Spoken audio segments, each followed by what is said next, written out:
Hola, ¿qué tal con todos? Mi nombre es Byron Pozo, de la Universidad Técnica del Norte, en la carrera de entrenamiento deportivo. En el siguiente video les daré a conocer la biomecánica articular de miembros superiores e inferiores. Comenzamos con el complejo articular del hombro. El hombro es un complejo móvil conformado por estructuras óseas como el húmero, la clavícula, la escápula, el esternón y la primera costilla. Se denomina complejo articular del hombro, debido a que se compone de diversas articulaciones que son necesarias para el posicionamiento del húmero en el espacio. El complejo articular del hombro está formado por tres articulaciones verdaderas o anatómicas y dos funcionales o fisiológicas. Estas son articulación acromioclavicular, articulación esternocostoclavicular y glenohumeral. Y las funcionales corresponden a la articulación escapulotorácica y la articulación subdeltoidea o subacromial. Pasamos a la articulación glenohumeral. Osteocinemática de la articulación glenohumeral hace referencia a la relación entre el movimiento óseo en el espacio. La articulación glenohumeral, al ser una articulación de tipo enartrósico, tiene la posibilidad de una gran movilidad, que permiten desarrollar movimientos en los tres planos espaciales. En el plano sagital permite ejecutar los movimientos de flexión y extensión. En el plano frontal permite realizar los movimientos de abducción y aducción. Y en el plano transverso permite realizar los movimientos de rotación interna y externa. Artrocinemática glenohumeral. Esta se refiere al movimiento resultante entre las superficies articulares. La artrocinemática articular dependerá de la ley cóncavo-convexo, en la que el rodamiento articular siempre se dará en el sentido del movimiento óseo, sin importar quién genera el movimiento, si la parte cóncava o convexa de la articulación. Mientras que el deslizamiento depende de la parte articular que se mueva. Si se mueve la cóncava, en el sentido del deslizamiento coincide con el del movimiento, es decir, se mueven en el mismo sentido.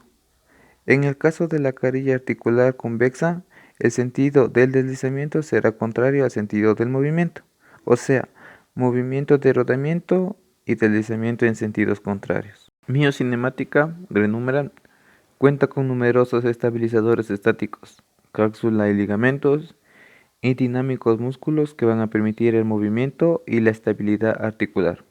Como podemos observar, la cápsula articular tiene forma de un cilindro que rodea a la articulación glenohumeral. La cápsula articular se genera alrededor del rodete glenoideo. Como se puede observar, la cara posterior de la cápsula es uniforme. Sin embargo, en la parte anterior de la cápsula articular se encuentra reforzada por tres ligamentos glenohumerales. Estos ligamentos son el ligamento glenohumeral superior, el ligamento glenohumeral medio y el ligamento glenohumeral inferior. También existen más ligamentos que actúan en la articulación glenohumeral, tales como el ligamento humeral transverso, el ligamento coracohumeral, el ligamento coracoacromial, el ligamento acromioclavicular, el ligamento trapezoideo, el ligamento conoideo y el ligamento transverso superior de la escápula. Los motores principales en la articulación del hombro son el dorsal ancho, redondo mayor, deltoides y el pectoral. Articulación externo-costoclavicular. Osteocinemática en la articulación externo-costoclavicular, formada por el manubrio del esternón, la clavícula y la primera costilla. Esta articulación une la cintura escapular con el eje del esqueleto. Estructuralmente es una articulación sinovial y funcionalmente diartrodia, dentro de las cuales se denomina en silla de montar. Artrocinemática en la articulación externo-costoclavicular. La artrocinemática de esta articulación está ligada al movimiento de todo el complejo articular, generando movimientos de deslizamiento antero-posterior durante la protracción, retracción y deslizamiento superior-inferior, en los movimientos de elevación, depresión, movimientos rotacionales, cuando el movimiento óseo corresponde a la rotación sobre su propio eje. Es importante tener en cuenta que el movimiento de la clavícula, tanto desde la articulación esternocostoclavicular y la acromioclavicular, acompaña el movimiento de la glenohumeral, produciendo una respuesta artrocinemática. Miocinemática en la articulación esternocostoclavicular. La cápsula rodea la articulación y es más gruesa en las caras anterior y posterior. El ligamento interclavicular refuerza la cápsula anterior y superior. El ligamento costoclavicular conecta la clavícula a la primera costilla. Este ligamento es el principal estabilizador de la articulación esternoclavicular, estabilizando la clavícula en contra del arrastre del músculo esternocleidomastoideo y para controlar el movimiento cerca del eje, produciendo elevación, depresión y protracción y retracción. Articulación escapulotorácica. Osteocinemática en la articulación escapulotorácica. La escápula presenta tres tipos de movimientos asociados entre sí, en diversos grados. Estos movimientos son verticales, horizontales y de rotación o campanilla. Dichos movimientos se hacen más evidentes al igual que sus combinaciones durante la flexión y la abducción del hombro. Miocinemática en la articulación escapulotorácica. La escápula está estabilizada principalmente por 6 músculos. Estos en su mayoría conectan el raquis o eje con la escápula, actuando de manera sincrónica, proveyendo movilidad y estabilidad de la articulación escapulotorácica. Entre estos se destaca el trapecio superior, medio e inferior, romboides mayor y menor, serrato anterior, angular de la escápula, subclavio y pectoral menor. Articulación subdeltoidea o subacromial. Esta articulación es funcional. Está conformada por la articulación acromioclavicular y su ligamento, además por el ligamento coracoacromial en la parte superior y en la inferior, por la cabeza del húmero y el troquín y troquíter. Cumple con la función de moverse durante la elevación y permite que se produzca el deslizamiento. Biomecánica del codo. Osteocinemática del codo. La articulación del codo corresponde a la articulación intermedia del miembro superior. Tiene varias funciones, entre las que se encuentra controlar la posición de la muñeca con relación al espacio, realizar la unión mecánica entre el brazo y el antebrazo y servir de apoyo a la palanca del antebrazo para lograr un mayor alcance. Artrocinemática del codo.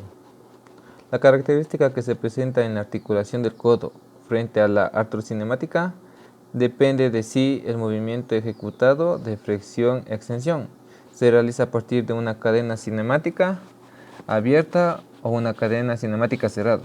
En el caso de realizar el movimiento en una cadena cinemática abierta, las carillas articulares del cúbito y del radio que se encuentran en contacto con las del húmero se moverán a partir de la concavidad de los huesos del antebrazo sobre las carillas convexas del extremo distal del húmero, rodando y deslizando en el mismo sentido de acuerdo con la regla del cóncavo y convexo.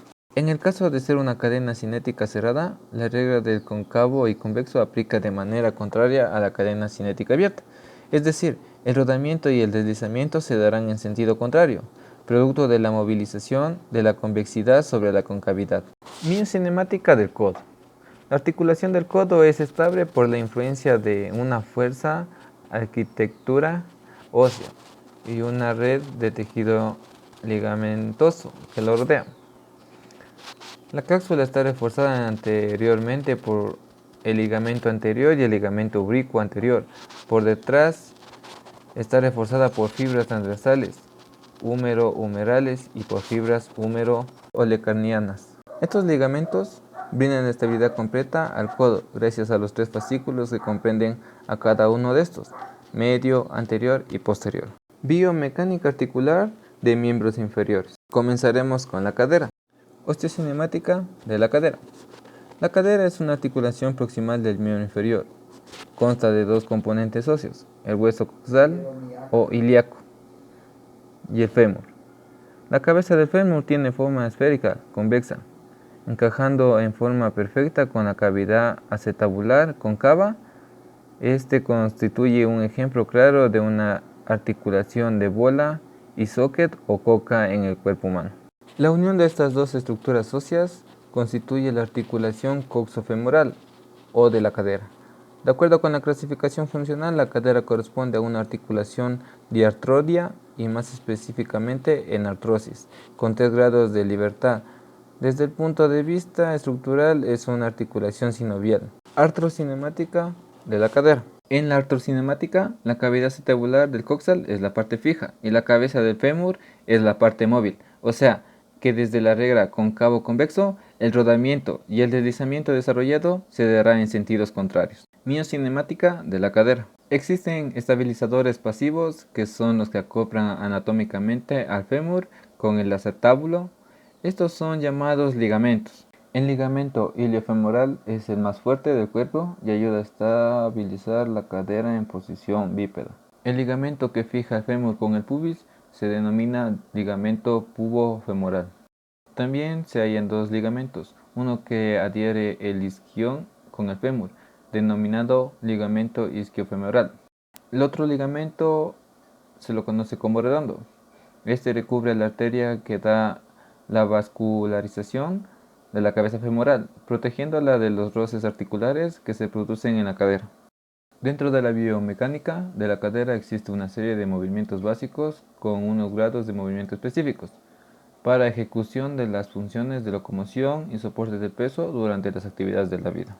Por ejemplo, para la marcha se requiere los movimientos que son de extensión, flexión, abducción, aducción, de rotación interna y de rotación externa.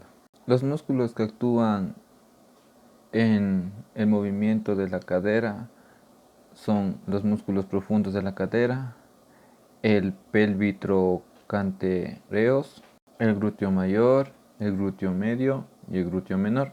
También el aductor mayor, el aductor medio, el recto femoral, el satorio, isquiotibiales, el bíceps femoral, el semimembranoso y el semitendinoso. Biomecánica de la articulación de la rodilla. Osteocinemática de la rodilla.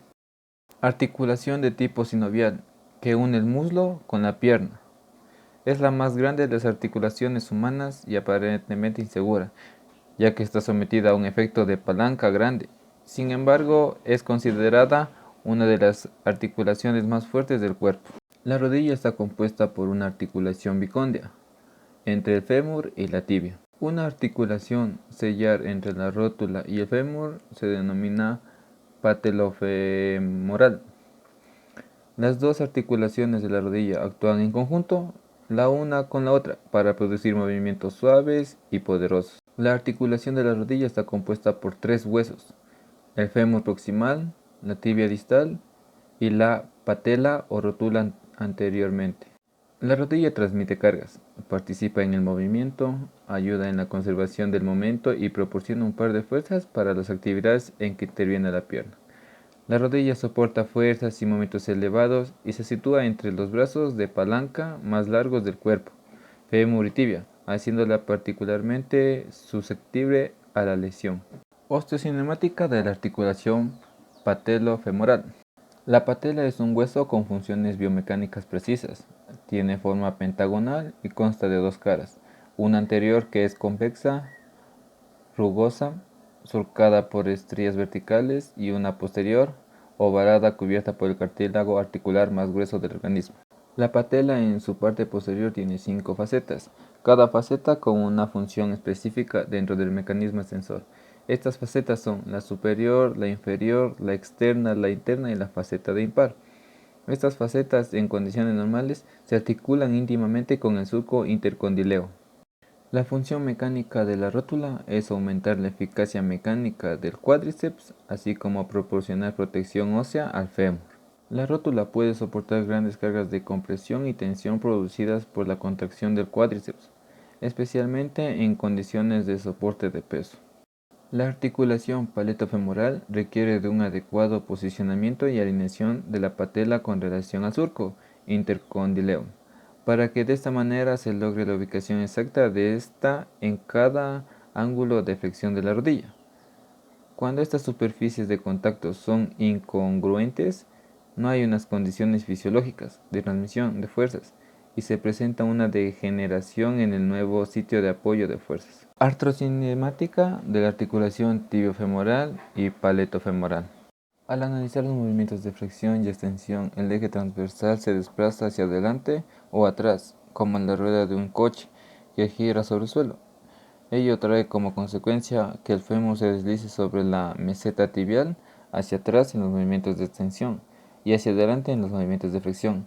Este desplazamiento tiene lugar en la articulación meniscotibial, siendo el fémur el que se desplaza sobre la tibia. La rótula también posee otros movimientos asociados al deslizamiento superior e inferior, provocados por el cuádriceps y el tendón rotuliano. La trayectoria normal de la rótula incluye la desviación externa, la inclinación externa y la rotación externa, mientras que la rodilla se extiende desde una posición de flexión. Miocinemática de la articulación tibiofemoral. Está compuesta por unos estabilizadores pasivos, cápsula y ligamentos, que unen anatómicamente a los cóndilos femorales con los platillos tibiales. Los ligamentos que encontramos en la articulación de la rodilla son el ligamento cruzado anterior, ligamento cruzado posterior, ligamento colateral interno, ligamento colateral externo. También podemos encontrar lo que es el tendón rotuliano, el ligamento rotuliano y una cápsula sinovial. También existen otros ligamentos que le brindan estabilidad a la articulación.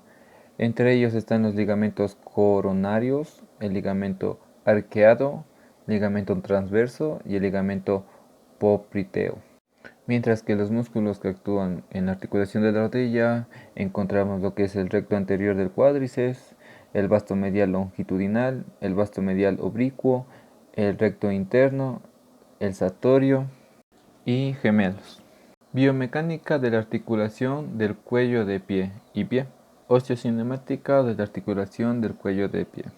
La función del pie es la de soportar el peso corporal durante la posición bípeda o en la marcha. Además es el órgano propulsor del cuerpo durante diversas actividades de locomoción. Los huesos que podemos encontrar en el pie son el calcáneo, astrágalo, escafoides, cuneiformes, cuboides, los metatarsianos y los falanges. Osteocinemática y antrocinemática de la articulación tibio-peronera astragalina.